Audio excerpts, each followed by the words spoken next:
Good evening and welcome to After Hours. Joining us this evening is Teri Mooring, and she is the Vice President of the BCTF, the BC Teachers Federation. Welcome to the show, and thank you for your patience today. Thank you, Patrice, for having me. So I don't know if it's the right word, but congratulations for the Supreme Court decision. What was your reaction? What was everyone's reaction? Did you believe it? Did you expect it? Well, it was a really shocking reaction because we didn't expect the ruling to happen so quickly. On November 10th, our lawyers and our president and past president and a number of former presidents actually from the BC Federation of Teachers went down to Ottawa to hear the submissions from our lawyers and government lawyers and all the interveners that were a part of the process. And we fully expected to be waiting 4 to 6 months for a ruling. So the fact that we got a ruling in 20 minutes from the bench was what was completely shocking. And obviously we were very thrilled with the outcome. But it was really, I think I had a pretty interesting reaction that I think was very typical of a lot of teachers, in that I was elated. But when I sat down, I was with my daughter at the time when I got the information, and when I sat down to tell her about it, I started to cry. And I didn't expect that reaction, but it's been 15 years. Right. And a couple of years ago, we sort of recognized that, you know, there are students that have had their whole school career under these, you know, underfunded conditions. And so it's elation. We're just thrilled that finally, after so long, our provisions are back in the collective agreement, but it's also recognition that it's been 15 years of underfunding, and that's been really difficult on teachers and students, and because the system has just been so underfunded. So it's been a little while since the decision came down. They must have been pretty sure of whatever was presented to them to make that decision so quickly. Yeah, the way it works at the Supreme Court is that you file your submissions well in advance of the actual hearing. Oh, okay. And so they read all the information from the lawyers, and they read all the information from the interveners. And so when the lawyers go down to the Supreme Court, it's to answer questions of the justices and to give their submission. And it was interesting to see how the Supreme Court justices really interacted and asked a lot of questions of our lawyers and a lot of questions of government lawyers as well. Okay. And so as it was unfolding, it was becoming clear which way they were going. Our lawyer, when he was giving his submission, was interrupted about 10 minutes in and asked what he wanted the remedy to be. So that was a good sign, and when the government lawyer was giving her submission, she was being asked a lot of really difficult, hard questions, and it seemed that there was some difficulty with some of those answers. So just watching the webcast was very, very interesting. Okay, so that was going to be my question. Was this done in private and you heard about it later, or was this done in a kind of a public forum? It originally wasn't done in a public forum, and the reason for that is when we were doing our original case under Judge Griffin, we were using cabinet documents that we had gotten through Freedom of Information. Okay. So at the Supreme Court, they didn't live cast it because they were worried about the possible, our government lawyers, I guess, were concerned about possible information about cabinet documents being discussed. We didn't have that in our submission, so we were surprised that it wasn't live cast. So it was a little while before they got it online, but when they did, it was pretty clear that the justices had done their homework. So let's go back, because it has been, like you said, 15 years approximately, 2002, 2001. So give me a picture. Who was in government at that time? Who was in government at that time? It was What Liberal happening? government. Gordon Okay. Campbell had been elected, and he had, when he was running for premier, he had made a promise that he was not going to strip collective agreements, and that was a pretty clear promise that he made when he was running for election. But when he got into power, he stripped not only our collective agreement, but also the collective agreement in health services. So health services and the hospital employees union actually went first in their suit against government, and they won. And we were interveners in that case, and we went after that. So we waited a few years before we tried our case in front of Judge Griffin. Okay, so when you say strip the collective agreement, so were there strikes happening? And when you say strip, what does that mean? Yeah. You know, okay. Yeah, so what that means is that government hired an arbitrator named Rice, and he went into our collective agreement, and he was given instructions that he was to remove from our collective agreement all of the provisions that related to class size and composition. What happened in reality was that more than 1,700 provisions were stripped out of our collective agreement across the province. Okay. And it went far further than just class size and composition actual provisions. So other strips were all the related provisions related to composition that had no cost value.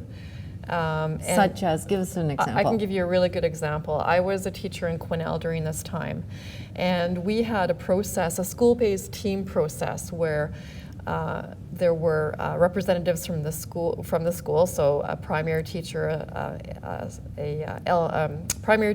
an intermediate teacher, the learning assistant teacher, and the principal were all a part of a team that would look at the students in the school that needed supports, would meet with parents of students that were struggling, and would have an overall school picture and target resources to students that needed it. And it was a team approach. It was a collaborative approach.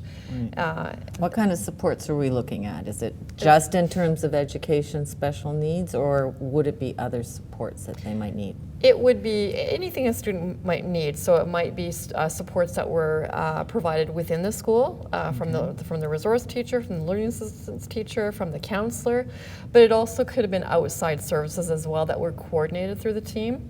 So it could have been that there was some outside mental health support, for example, or other such supports that could be coordinated through the school level. The other thing that would happen is a teacher could request a plan be put in place for a student who had special needs before that student entered the classroom, so that when the student did come into the classroom, they were fully supported from day one. That provision had no cost associated with it. It was simply a process issue, and that was an example, just one example of the many clauses that were stripped as well. So as a result, there wasn't necessary some of these team processes, and this was very common language across the whole province. So some of those processes continued on, but some of them didn't. And so having them in contract makes a big difference, because then teachers can rely on it being consistently applied. So it wasn't just the actual class sizes or the actual composition factors, how it's calculated in classrooms, but it was all this other language that supported the whole process that were stripped out. So what was decided also was that they had gone far too far. And that was part of what Griffin found, is that they had gone way too far in terms of the provisions that they ended up taking out of our collective agreement. Did they have to have reasoning for taking this out, or they just make that decision, the government? Yeah, well, it was government decision. They gave Rice his instructions, and he went in and took out all the clauses across the whole province. So he went into all 60 collective agreements that we had in place and looked at the provisions that he felt should go, and he had the full power to take them out. Okay, so then how did the unions react? And was this at a point where you go on strike or teachers go on strike? Like, what was the next thing that? At that point in time, because you have to appreciate that teachers had been going on strike up until then and given up salary many times, many bargains, to get class size and composition language. So myself and Quinnell have been teaching for a very long time, and so in the early 90s, Quinnell went on strike for 3 weeks. It was in the days of local bargaining. We gave up salary provisions and other provisions that would benefit teachers, specifically for class size language. And we had some really good class size language.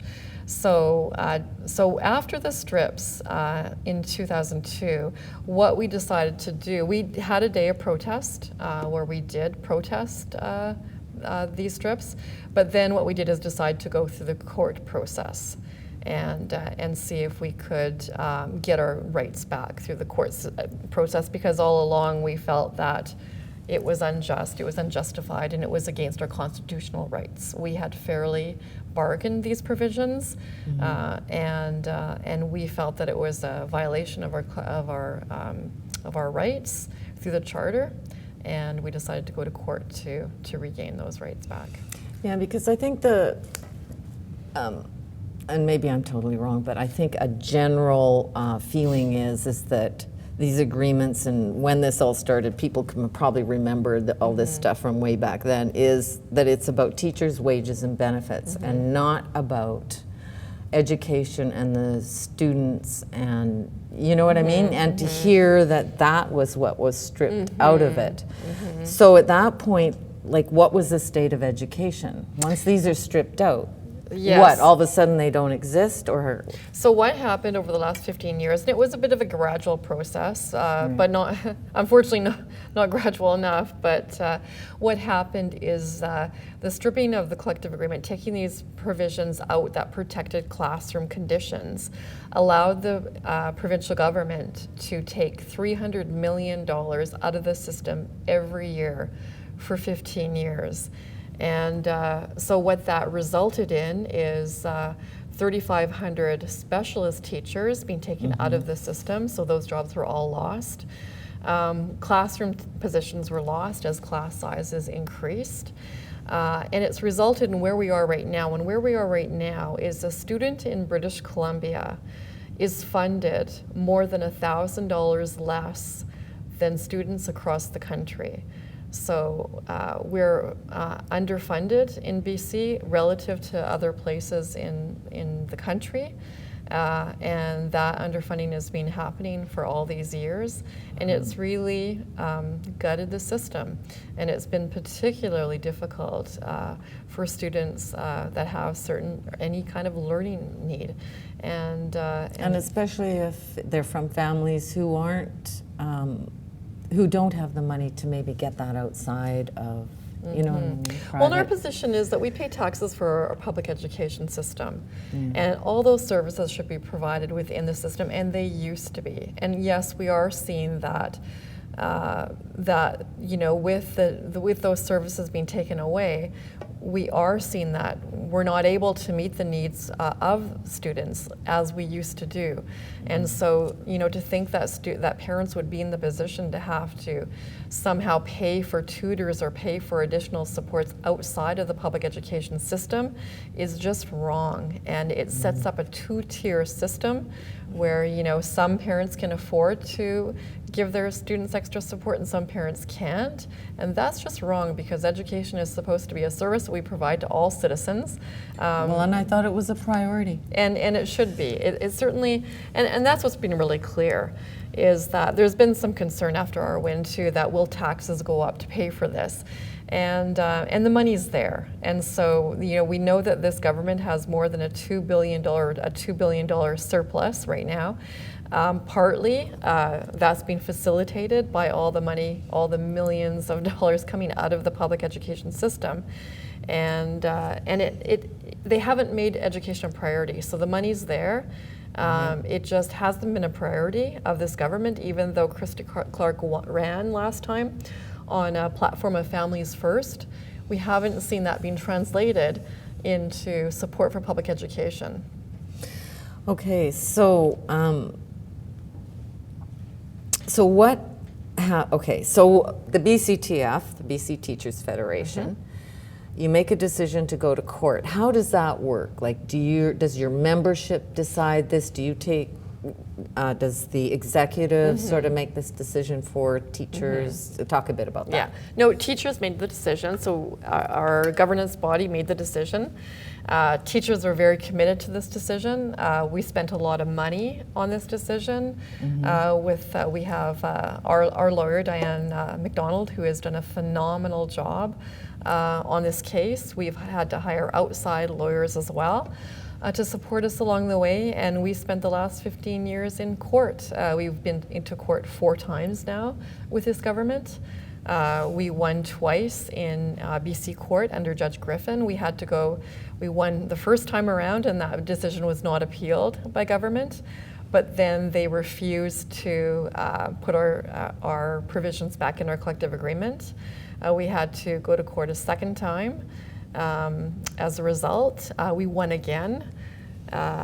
This decision was overturned by the BC Court of Appeal. And then finally at the Supreme Court of Canada, they made a decision in 20 minutes that was wrong, and that the government, they sided with Griffin, Justice Griffin, that the government had bargained in bad faith. They upheld that government tried to provoke us into a strike in order to justify legislation. So it's been a long haul for teachers. It's been 15 years where teachers have been fighting this fight in courts to protect public education, fighting for student learning conditions, and it's been very near and dear to our hearts. It's been a long, long time that we've been fighting this fight. So it was a decision that we made at the time because we didn't really see any alternatives. We didn't see another way to get our rights back. And we felt, and certainly our advice was, that it was unconstitutional. And it's really gratifying to see the Supreme Court of Canada say, yes, you're right, it was unconstitutional. Okay, so obviously everybody was in agreement to fight, and you're sort of telling me what it meant not to have a collective agreement, but what did it mean, like, for individuals, teachers in the classroom, inside, to not have a collective agreement for that long? Yeah, so we still have a collective agreement, but these provisions were absent from our collective agreement. So what that's meant is that students, for example, it meant different things in different school districts because different school districts made different decisions. So in some cases, it means that there are very few counselors, for example, for students that are struggling with mental health issues. So it meant that a teacher would have a student in their classroom and have students in their classroom right now who have mental health issues, who don't have access to a counselor when they need that, when they might be having difficulty in the classroom and they need someone to talk to. So it's meant that. It's meant that libraries had to close or only open for very short periods of time, a few days a week, where students can't be sent by a classroom teacher down to the library to get some help on researching a topic, or ask the librarian a question, or get a book out, or talk to a librarian about their learning interests and what books they might be recommended to them. It's meant that students that have had learning struggles in classrooms can't access a resource teacher or a learning assistance teacher, or can't be supported in the classroom, or maybe taken out of the classroom in a small group to get extra help. It's meant that teachers have had large classes, so they've maybe are teaching more than 30 students, and there could be many students in that classroom with individualized education plans. and no extra support. So it's up to the classroom teacher to provide all of those supports for students. Which you couldn't possibly do by yourself without Yeah, there being damage to yourself. And Exactly. obviously that Yeah. goes, yeah. Well, I mean, what it's meant is that we haven't been able to meet the learning needs of all our students, our gifted students included. And that's very distressing for teachers because, you know, you put your heart and soul into your work. We don't get into this job to be rich. We get into this job because we believe in education and believe in educating students. And we believe in this as being a societal important service and a great equalizer for society, that access to good quality education. And it's been really devastating for teachers to see the decline in public education as a result. But on the other hand, we also have teachers, many teachers, a high percentage of teachers that have entered into the system that haven't ever known what it's like to be in a different system where it's been more funded.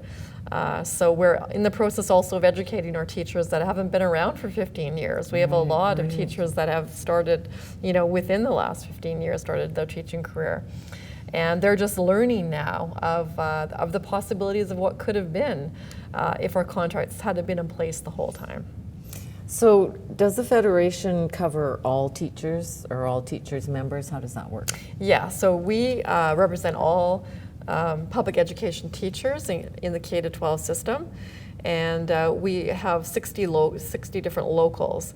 And so they also have we have unique collective agreements because some of our language was bargained locally and some of our language gets bargained provincially. So there are 60 unique collective agreements across the province, and BC Teachers Federation represents all teachers. Okay. All right, so what happens now? So here you are now and you've just got this news. Is there anything, first of all, is there anything the government can do to block this Supreme Court decision? Or now can you all move on to make the changes you want to make?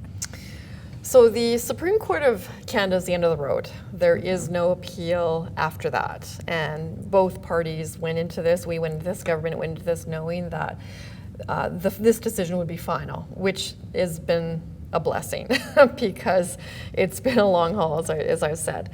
And so what we hear Minister de Jong and Christy Clark saying in the public is that we need to meet with government. They need to meet with us. They've acknowledged that. And we need to look at the implementation process. What is this going to look like with these provisions now back in our collective agreement? The decision was by the court that those provisions go back in immediately. Okay. And so the court relied on Justice Donald. And Justice Donald is on the BC Appeal Court. And he was the one decision, he was the one justice that disagreed with the decision of the Appeal Court. And so he wrote a decision that was contrary to, it was a dissenting decision, contrary to what the decision of the Appeal Court was. And so when we won at the Supreme Court of Canada, they relied on Donald, they said, for their decision. And Donald said that we had waited long enough and that those provisions need to be in our collective agreement immediately. And so what we've heard, certainly the signals in the media so far from Christy Clark, have been that they're going to meet with us and they're going to look at the implementation process. And that's what we expect. We expect to be having conversations about how we put teachers in the system immediately. Okay, so you all must be sort of gathering and discussing and trying to decide how that might work for the various schools or districts. So how is that? And I guess another question is, are there enough teachers out there, and how is that going to work? Well, we have lots of part-time teachers that I'm sure would like to work full-time. We have lots of teachers teaching on call that have precarious work right now, that work day-to-day on call. And I'm sure that they would love to be employed fully. We have a lot of teachers that have left the system. We have a lot of teachers that leave the system in their first 5 years because I'm sure partly because of the conditions are so difficult. And, we're certainly hoping they'll be attracted back. And so there's, lots of teachers right now available to fill these positions. Not to say that there won't have to be more teachers attracted back, because we have had, as I said, underfunded system. We've had teachers leave the system. We've had a real shortage of positions. So how do you see this process moving forward? And because it was stripped, I guess it'll be a slow process to kind of bring it all up to the level you would like. We're not expecting it to be slow, actually. It should happen. We want it to happen smoothly, but quickly. There are lots of ways to do that. We have lots of ideas about how that can happen. We can certainly start putting in the specialist teachers back in that aren't necessarily have students in a classroom. Our librarians, it'll be a great day to hire a bunch of librarians back into the system. Coquitlam School District laid off almost every single last librarian as a result of the underfunding, and they're not alone. So I'm sure that they'll be more than happy to hire back all those teacher librarians that were taken out of the system. So we're excited. It's going to be great. It's going to be really good to have those conversations with government and to start making those plans. So we don't. It will happen smoothly, and no one wants a system to be disrupted. Certainly we don't want any disruptions, and there doesn't have to be. There's no reason for that. We'll sit down and work with government to work out all the details and make sure it happens smoothly, but it needs to happen quickly. And Justice Donald recognized that. We have no appetite to wait another 15 years for the system to come up to speed. This can happen extremely quickly and needs to happen extremely quickly. And what's that going to mean? It's going to mean wonderful things for the students and parents. Yes, absolutely. It's going to mean students are going to be so much better supported. And it was a slow process that these supports were eroded. And I think what parents will see are their students having much more access to additional help. They're gifted students having plans put in place to support them. But also they're students who don't struggle in school, who just do just fine in school. They're going to benefit, especially with the new curriculum. So we're implementing a brand new curriculum.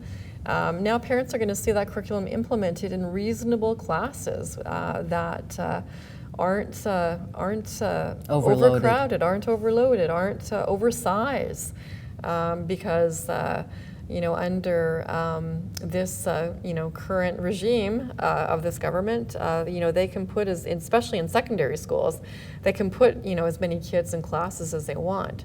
And so there's going to be some controls over that. Not to say there isn't flexibility, because there always has been. So there always has been some flexibility, but we're going to see a need for government to fund the system as it was meant to be funded. And so we're excited about that. I want to thank you very much for doing this. Oh, thank you. We've run out of time, but we'll all have to keep watching. This is a really positive thing, not just for BC, but I think across the country. It is. It's a great vindication of rights of workers to say that collective agreements mean something, the collective bargaining process means something, and the government can't come in and unilaterally strip out provisions that they don't like. Thanks for doing this. Okay, thank you.